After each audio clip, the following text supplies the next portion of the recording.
Day 1 of Mystery School. The Artist. The artist can fashion a beautiful thing, and if he does not do it solely for his own pleasure, he is not an artist at all. Oscar Wilde. A good day to you. Today we begin our course in dramatic arts. In this particular school, every topic is meant to improve your understanding of human thinking and behavior. Every lesson brings you a step closer to wisdom and awareness.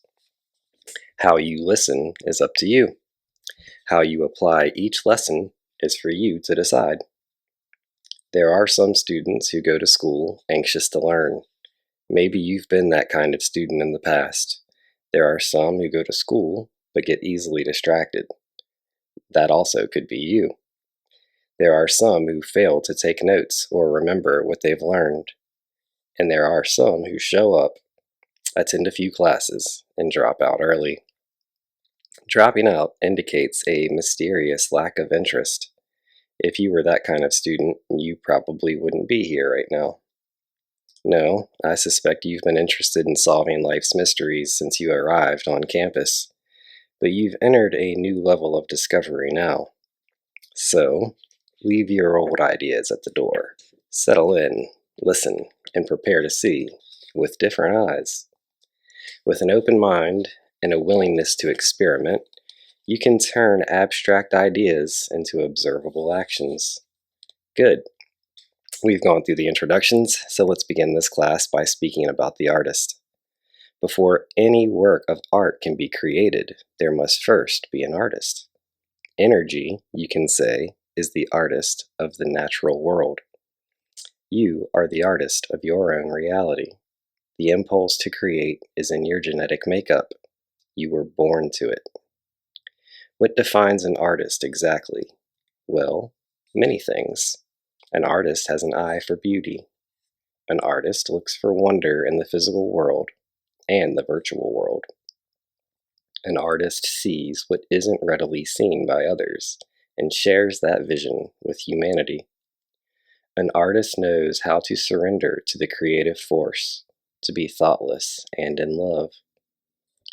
Some of those definitions might not seem familiar to you. They might seem a little eccentric. Eccentricity is considered a characteristic of artists, but aren't we all eccentric and strange?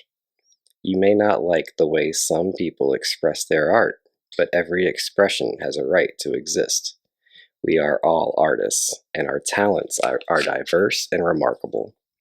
You and I are architects, painters, and storytellers, just for a start. There's no need to argue over technique and style because we each do it according to our own instincts. Every artist processes information in a unique way. We do our best with the tools at hand, which include the brain we were born with and the knowledge we've accumulated. Given inferior tools, a sculptor might produce inferior work. Given only a small amount of light or very few colors, any painter would be challenged. And yet, challenges often lead to exciting and innovative art. Genius lies in the distinctive expression of every individual, whatever the restrictions. Before we discuss the nature of your talents, let's talk about nature itself. Let's talk about the emergence of the artist into the physical realm. You and I were born into a world that can legitimately be called a masterpiece of art. You can see that, surely. Earth is a perfect creation. It took billions of years for this planet to evolve into the marvel it is. We, too, are a marvel. Humanity is new by comparison, but it has experienced its own astonishing evolution. And the process continues for both the planet and the species. Every one of us is a transforming work of art. You, the marvel. We all began life as authentic beings, but authenticity became elusive as we grew into adulthood. Authenticity got lost in the relentless song and dance, you could say. We learned to live up to other people's expectations of us. We learned to pretend, and to be blind to the pretense. In the human drama, truth is often forgotten for the sake of the show. But deep within the spectacle, truth waits to be illuminated. Underneath all the theatrics, truth is what we are. Like everyone else, you were conceived by a wondrous means and made into a human within a few short months.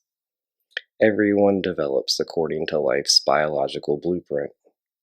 Energy is the architect, the artist. Energy makes matter and directs the evolution of matter.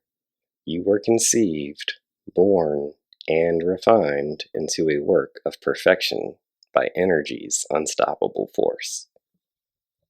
At the moment of your conception, you started your education. Even in the womb, you approached the mysteries of being human, one puzzle at a time.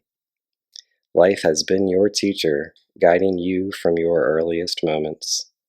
When you broke the physical connection with your biological mother, you started to learn from the rest of humanity. As your infant brain matured, it began to define your personal universe. It learned to recognize sounds, shapes, faces. At a certain point, someone spoke your name and you recognized it as your own. Someone hooked your attention, which began the formal process of learning. You imitated their words and were on your way to mastering a language. At first, you didn't know what you knew or didn't know. At first, you didn't know what you knew or didn't know, and you didn't care. Why should you? You weren't born not understanding what you saw or heard, but you were destined to figure it out. Slowly, you learned to distinguish one thing from another. You singled out emotions and gave a kind of order to the chaos. Step by step, unknowns became known. As your nervous system evolved, you became adept at solving mystery after mystery. The mind of every artist is created from bits of knowledge and memory. Your mind developed according to the stories you heard and the ideas you accepted as true. Meanwhile, your body continued to be guided by life's energy. At 4 or 5 years of age, you went to your first mystery school away from home. Perhaps it was nursery school or kindergarten, where you learned the rules of human conduct from other people. You studied the social arts, where getting along and fitting in meant everything. You were taught to share and to play nice. You received constant reminders. Don't kick, don't bite, use your inside voice, wait your turn. These techniques helped you become an artist of diplomacy in a world of contrasting cultures. In first grade, you were taught to read, to write, and to work with numbers. To a small child, these are staggering mysteries, until they're not. After a time of struggle and discipline, you begin to break the codes. You became a kind of magician, revealing the unseen and discovering the unexpected. A handful of letters suddenly became a sentence, a thought, a story, a universe. And numbers, the symbols 0 through 9, introduced amazing games, mathematical solutions, and entirely new universes. At first, numbers could only be managed on the fingers of 2 little hands. As your brain grew in complexity, so did the problem-solving power of numbers. From 10 little fingers, your calculations took you all the way to the infinite. How could you have imagined such things when your studies began? In those early years, you also fell in love with music. Just 12 tones, you found, could create an infinite library of sounds. There's that word again. Infinite, infinite, limitless, never-ending. All symbols yield to it eventually. In fact, the more we understand about ourselves, the more likely we are to find ourselves at the doorstep of infinite mystery. In elementary school, you studied simple science, where experiments revealed some of life's basic secrets. You began to learn about the physical world, a little at a time. You began to understand your place in it and your relationship to all living things. You did all of this, adding, multiplying, reading, singing, experimenting, not knowing you were training to be a master.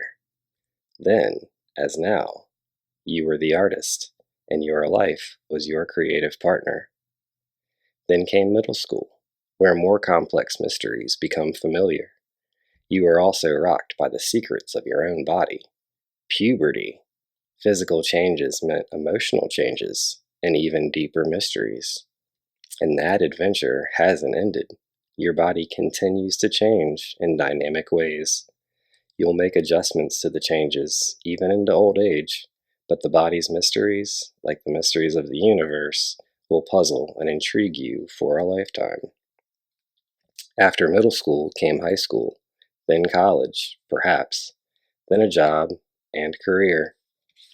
Every new school, every profession represented a different culture. Each demanded that you learn a new dialect and break new codes. They required you to reimagine yourself and adapt to bigger changes. Can you recall any of that now? Change leads to more change, so you may never have recognized how much you transformed in a short time. Here on Earth is where you learned and you matured. Here, you developed free will and began to make decisions according to your own philosophies. You gathered information and experience on this campus until you, too, became a master and a teacher. Whatever your age, you're still transforming. Your library of knowledge is your alma mater. What you say and what you think are the laws you live by. Right or wrong, your mind, with all its views and opinions, runs the show. The mind creates a version, or more accurately, a distortion, of the real universe. It observes what is and makes sense of everything in its own artistic way. It recreates what has already been created by life. It copies, it reinvents. As a result, we humans build tunnels, towers, and bridges as they exist in nature. We duplicate nature, and in some ways, we improve on it. Over the centuries, we've learned to unlock the basic mysteries of physics and to reconstruct matter. And we've gone farther. We've challenged the elements. We've defied gravity. We've dared to fly, even to hurl ourselves into space. Maybe, I know some people might disagree with that one. We are adventurers, explorers, and accomplished sorcerers. We are artists, and our strange art affects every species on Earth. There are many kinds of artists attending this university. Some sculpt objects out of clay and stone. Some bend metals, carve wood, weave fabric. Some artists write and reveal the human condition through their words. Artists fashion things out of imagination. They construct, they dream, they invent. And no matter their particular expertise, artists have one thing in common. They act, they emote, they perform.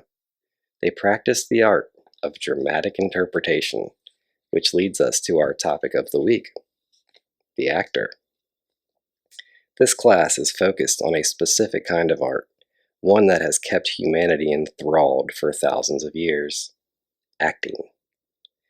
We'll discuss acting in more depth later in the week, but let's take a quick look now at how it relates to you and your reality. We are all players and spectators in the human drama, and that includes you. You are the experienced actor, having gone through years of training without ever realizing it. You are a thespian. You are also a fan of the theater. We are all enthusiastic supporters of the arts, although those talents may not be recognizable to us or to anyone else. Acting is mostly reacting. We're always in reaction, and there are many ways to react. Just as an actor makes different choices in a scene, you and I choose our favorite reactions. Say I poke you with my elbow a little too energetically. You can react with anger or pretend to be injured. Or you can laugh, or you can give me a hug, or you can do nothing, which is also a reaction. Reacting is an artistic choice, not just a strategic one. You've been studying this art for a lifetime. By now, you favor certain reactions over others. You may even feel those reactions define you. Performing is a learned skill. You picked it up even before you mastered a vocabulary. Before you learned the words, you'd already mastered the attitudes. Before you found out that there's such a thing as filmmaking, you were the star of your own movie, dramatizing your words and actions. As kids, most of us developed a hunger for audience response, something we never really got over. Realizing our talent for drama, we dedicated ourselves to the craft, conditioning our bodies to react to the slightest offense, the smallest worry. Even moody silences are dramatic reactions. Pouting is a performance. For some actors, it's a trademark skill, and all such skills begin early in life. You began your training soon after birth, imitating the actors who came before you. You did this for survival and for fun. Back then, your audience was programmed to love everything you did. You smiled and they laughed. You burped and they cheered. You babbled incoherently and they clapped. The amount of pleasure it gave people to see you try to walk and to start to talk is impossible to measure. You were a hit with everyone. In no time, you were taking your art on the road, make-believing with your little friends, switching roles, changing plots. Without knowing it, you were practicing for the role of your life in the longest-running play to ever hit stage. Of course, as your performance lost its freshness and spontaneity, your fan base got smaller. Inevitably, you began to remind everyone of everyone else. After a while, the laughter seemed forced and the cheers were muted. Even so, you played on, adapting your act to the needs of the moment and the expectations of the crowd. You were a trooper, and still are. As any professional actor will tell you, it's important to deliver a compelling performance, no matter how an audience responds. Commit to doing your best, whether they're with you or not.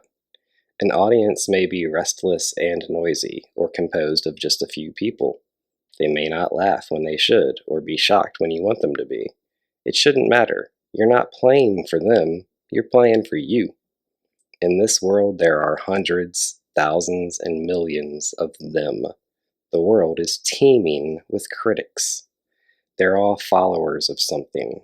They're devoted to soccer, astrology, fashion, food, and fans have their own tastes and preferences. How can you know what an audience wants? How can you hope to please everyone? Turning out the audience is a challenge to most performers. After all, artists were trained to please. Their happiness has always relied on a positive response from someone else. The things that frighten most professional actors are the same things that frighten the amateur, meaning you, me, and the rest of humanity. They're afraid to be judged. We all take the risk of being judged on a daily basis.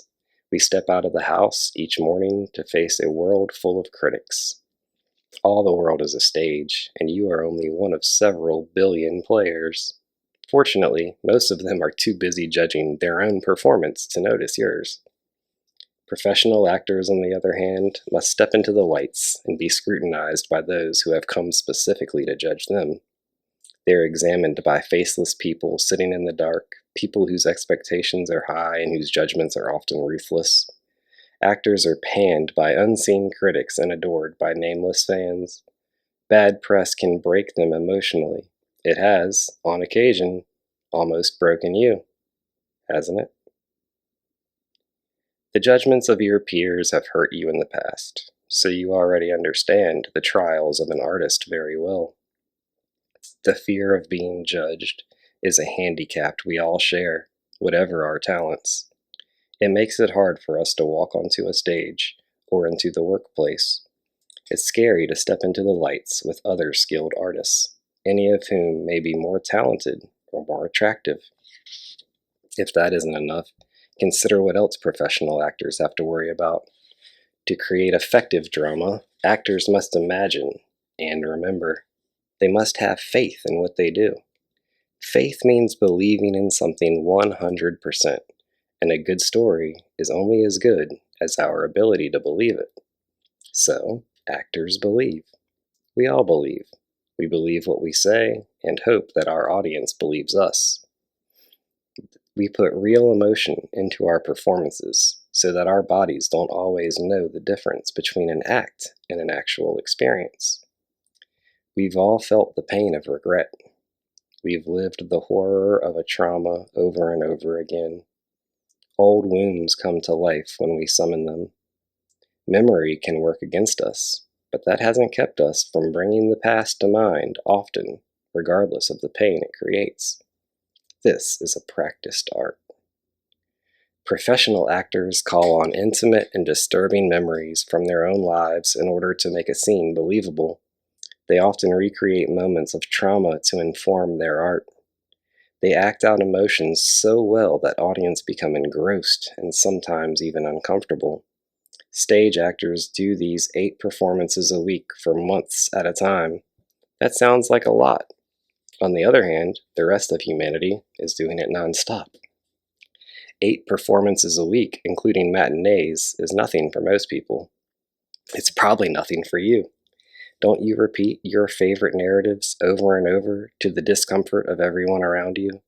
Don't you lie awake at night without an audience and relive the worst moments of the day? Most of us imagine future failures. How about you? Do you fear what tomorrow will bring? Do worst case scenarios run through your mind all day? Do you believe what you fear? The greater the actor's belief, the more intense the audience's response, even when the audience is only you, listening to yourself in the dark. The job of every actor is difficult enough, just having to learn the lines, commit them to memory, and deliver them convincingly. On top of that, they deal with technical problems and unpredictable audiences. They miss cues and stumble over furniture. Just like the rest of us, they often fail at the thing they're most passionate about doing well. Maybe the biggest challenge for a professional actor is returning to the world off stage. When the play is over, it's important for an actor to recover emotional balance. Once the theater goes dark, performers must find themselves again. This goes for all of us. Every day, artists, plumbers, politicians, teachers, and you push their bodies to emotional limits. You say you can't help it, that you are a passionate person, but passion and drama are 2 different things. Passion is truth. Drama is theater. It's a good time in your evolution to see the difference and to choose. It's hard to walk away from an intensely dramatic scene. It takes a while to find some inner calm after a fight. When tempers flare and our defenses are activated, most of us react automatically. Habits take charge, so we say things we usually say when we're afraid and angry. We recite the usual lines. Our body language is already programmed, so we kick things, break things, or slam a door. We put on a predictable show. We are seasoned actors following old scripts. I don't know why I say that stuff, we may reflect afterward, but the next performance is the same. So too are the apologies and the justifications. You're capable of doing more than following old stage directions. You can rewrite the script. You can also improvise. Experience informs the things you say and the choices you make, but so does imagination. So does ingenuity. Every production deserves a fresh interpretation. Every actor yearns for a new approach. You, the artist, can do this. You can expand your talents and renew your passions. You can pursue truth through your art. As you developed as an artist, you learned a lot about yourself. You learned your strengths and weaknesses, your talents and terrors. From the days of being afraid of the dark, you learned to fortify your defenses. You learned to accept judgments or fight back. You learned to run from conflict or face it. Along the way, you've collected a stash of secrets, as everyone does. The secrets you keep, especially from yourself, will likely create more fear. Enough fear, and you're unable to perform on any stage. If you're afraid to hold your little lamp up to the truth, you'll remain an enigma to yourself, the mystery you're least willing to solve. Childhood fears fall away, but a grown-up fears last a lifetime if they're not confronted. What you're able to see in yourself, you're able to see in everyone, and seeing is the essence of art. A blind artist still has vision. It's important that artists study themselves. It's important that you do. What will I find, you may ask? What monsters must I face? How can I possibly fight back against the truth? Knowing yourself intimately is never the nightmare you expect. Far from it. Knowing yourself breathes new life into a love affair that began in childhood. Look away, and the affair will end swiftly. Feeling genuine love for yourself is a homecoming. It's a return to paradise. And paradise is a great place to improve your art. Why does any of this matter? You've already mastered so many aspects of the performing arts. You may now consciously turn your attention to mastering the art of being an authentic human. Sound impossible? Not really. You've come to this kind of turning point before. Your first attempts to walk led to failure. You stumbled and fell, but were so determined to work at it, to improve your craft, that nothing could destroy you, could discourage you.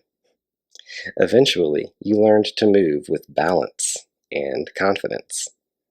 Maybe you mastered some athletic skills. You also excelled in the arts of speech and emotional drama.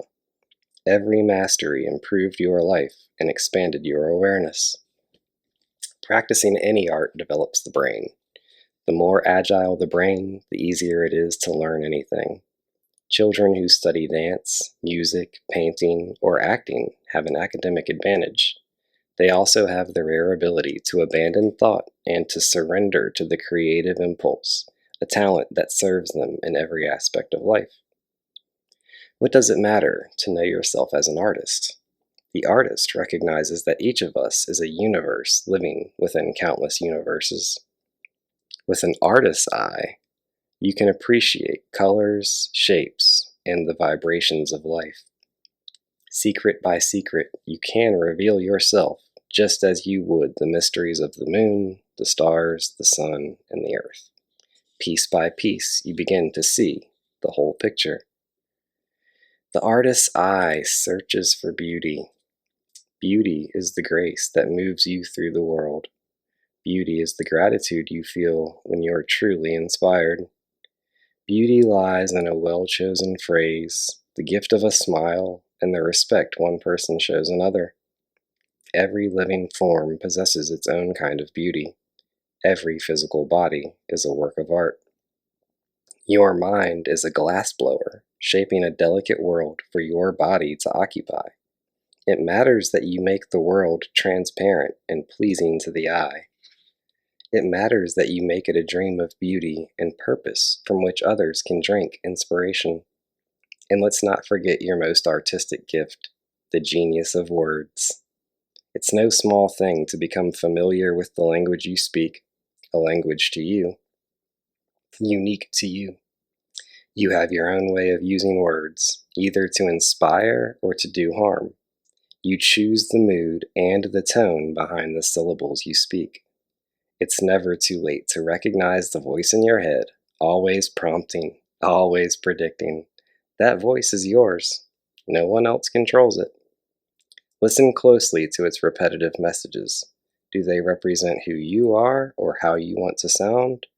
Maybe the voice you're hearing once belonged to someone else, someone you tried hard to impersonate or please. Maybe it belonged to the character you used to play. Maybe you're too old now to play past roles, or too wise. You can let them go at any time. You can pack away all the old costumes and ignore the echo of past monologues in your head. If you choose, you can simply be. How do I begin? Would it be weird to move through society without a role to play? It might feel like going onto a battlefield unarmed. It may seem strange at first just to observe and enjoy, to ignore old impulses and reactions, and just listen. Listening is a big challenge, even to a seasoned actor, but it reveals answers to many mysteries. You can learn fascinating things about other artists. You might learn to understand your species. You will definitely learn more about yourself. Listen, observe, trust life in all its whimsy. Find ways to express yourself more fully. Use your own voice to sing life's music and to speak its language. Go your own way while respecting the ways of others. Set aside your defenses and laugh at your fears. Instead of echoing everyone else, you can nurture your individuality and spontaneity. Accept situations as they present themselves and respond honestly. Maybe you do that already. Do you welcome the unexpected? Can you manage disappointment with grace? If not, make these your new disciplines. Broaden your interpretation of the roles you play. You've created a character to present to the world, and in some ways, you've allowed that character to develop subtle shades and adaptable traits. In other ways, you've lost flexibility. Certain traits have become rigid and uncompromising. Instead of developing a taste for beauty and a talent for love, you've sometimes been guarded and suspicious. At times, you've neglected those you love. And too often, you've neglected your most precious ally, your body. Your body is its own work of art. You might think it has to be large, bulky, or slow. It may seem skinny or feeble, but still it can be guided with confidence and style. How do you walk into a room? Are you expecting rejection or commanding interest? Observe and be willing to make changes. If not for the body, you'd have no choice to participate in the human spectacle. You'd have no opportunity to exhibit your art in any form. Professional actors usually go through years of training. They're mindful of how they move. They learn to dance. They work out. Since an actor's voice is so vital to the craft, they take care of it. They're taught to project when they speak and to breathe efficiently. They take singing lessons. They practice tonal exercises and tongue twisters. They keep their tools in good working condition. Like any actor, your body is your essential instrument. It's an exceptional work of art, but it can also generate art. Without the body, there's no actor and there's no performance. Your body meets the world for you. It plays the tune you want to share. It tells the stories you want to tell. It produces emotions and conjures words. It fights, it seduces, and absolutely, it creates. Your body creates life and many replications of life. It turns little ideas into things of beauty and power. So your education as an artist begins with attention to the body. The most basic question you can ask yourself is, how can I take better care of it? You probably don't treat your body like the precious instrument it is. More likely, you take it for granted. It's doubtful you take the time to thank your body or to give it an occasional caress. It's unlikely you even think about your brain, its most intricate organ and the hub of all your creativity. What can you do? You can enhance ordinary moments by giving your body attention. Give it the encouragement it needs. That means talking, but also touching. Let it know how appreciated it is. Cherish your physical body as a classical violinist might cherish a Stradivarius. Your body is your most intimate partner. As with any good partnership, each is responsible for the welfare of the other. Artists reflect life, and life is evident in everything seen and heard. Miss nothing, judge nothing, be open and accepting of it all. Alter the way you see the world. Allow small things to make an impression. Notice the endearing traits of a stranger. See an old friend with new eyes. Remark on the wonders of nature. Learn to see from every point of view. Use perspective, every artist's secret tool. Be aware of it, along with your body, your brain, your voice. And don't forget how you choose your words. Day 1 of Mystery School concluded.